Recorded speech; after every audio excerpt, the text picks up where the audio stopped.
If you want to check the activation date on Google Pixel 10, what you can do is you can open Settings. Now over here at the top where you have your profile, we can tap on it in order to go to Google Services. And then we're gonna swipe up to see our profile, and we're gonna tap on it in order to go to manage your Google account. Let's wait a couple of seconds. Now in here, you should be able to switch to the security option. And there is a chance that this screen will look a little bit different in the future in your case. So what you can do is you can try to find something related to devices. So we are looking for your devices, and we want to manage all devices in order to take a look at the list. And you should be able to find your Google Pixel 10. So we can select it, verify yourself with the screen lock password or biometrics.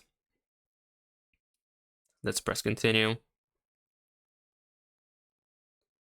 Now we need to confirm. Unfortunately, in my case, I have to confirm to go further.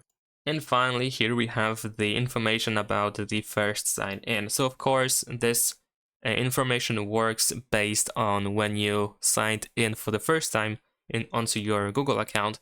You might want to switch your Google account if in case this wasn't the first one that you used in order to log into your Google Pixel 10. But this is how we can check that out. Thanks for watching, leave a like and subscribe.